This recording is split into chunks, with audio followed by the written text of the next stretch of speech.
कृष्ण राधे राधे। मैं आज आपको कामदा एकादशी व्रत के महात्म्य की कहानी बताऊंगी।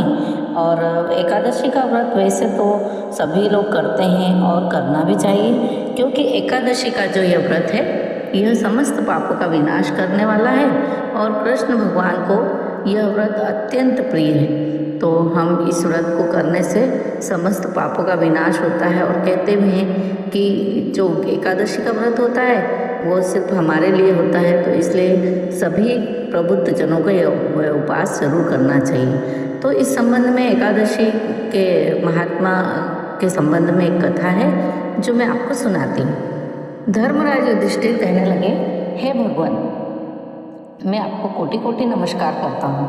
अब आप कृपा करके मुझे चैत्र शुक्ल एकादशी का महात्म कहिए।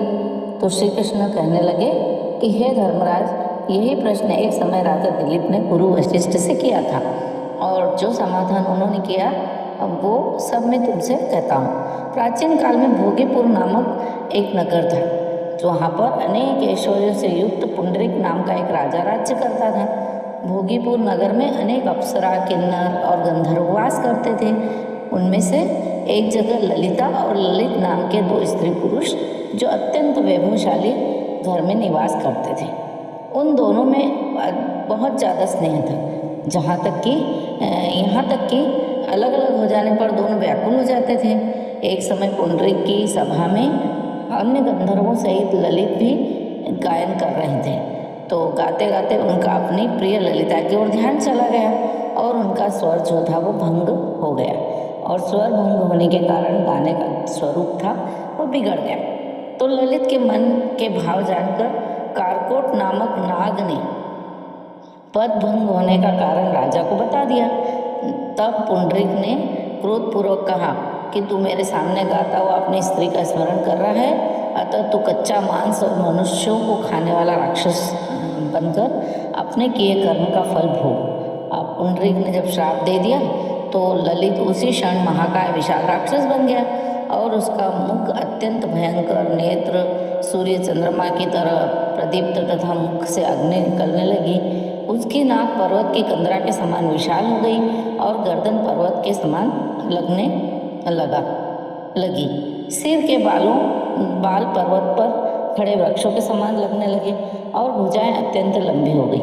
कुल मिलाकर उसका शरीर 8 योजन तक का विस्तार हो गया उसके शरीर का, और इस प्रकार राक्षस होकर अनेक प्रकार के दुख भोगने लगा।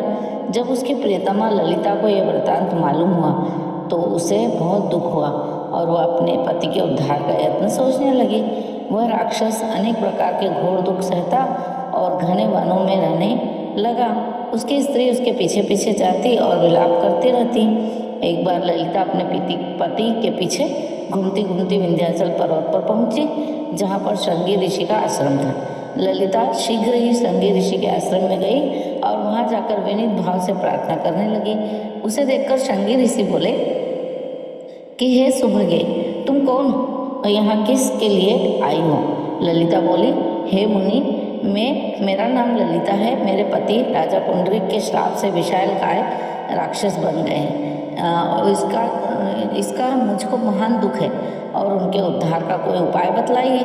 जब श्रृंगी ऋषि बोले, हे गंधर्व कन्या, अब चैत्र शुक्ल की एकादशी आने वाली है, जिसका नाम कामदा एकादशी है। इसका व्रत करने से मनुष्य के सब कार्य सिद्ध होते हैं। यदि तू कामदा एकादशी का व्रत कर उसके पुण्य का फल अपने पति को दे दे तो शीघ्र ही राक्षस योनि से मुक्त हो जाएगा और राजा का श्राप भी अवश्य में शांत हो जाएगा। मुनि के ऐसे वचन सुनकर ललिता ने चैत्र शुक्ल एकादशी आने पर उसका व्रत किया और द्वादशी को ब्राह्मणों के सामने अपने व्रत का फल अपने पति को देती हुई भगवान के से इस प्रकार प्रार्थना करने लगी, हे प्रभु, मैंने जो यह व्रत किया है इसका फल मेरे पतिदेव को प्राप्त हो, जिससे वह राक्षस योनि से मुक्त हो जाए। ऐसा एकादशी का फल देते ही उसका पति राक्षस योनि से मुक्त होकर अपने पुराने स्वरूप को प्राप्त हुआ। फिर अनेक सुंदर वस्त्र आभूषणों से युक्त होकर ललिता के साथ विहार करने लगा। उसके पश्चात वे दोनों विमान में बैठकर स्वर्ग लोक को चले गए। वशिष्ठ मुनि कहने लगे, हे राजन, इस व्रत को विधि पूर्वक करने से समस्त पाप नाश हो जाते हैं तथा राक्षस आदि की योनि भी छूट जाती है। संसार में इसके बराबर और कोई दूसरा व्रत नहीं है। इसकी कथा पढ़ने और सुनने से वाजपेयी यज्ञ का फल प्राप्त होता है।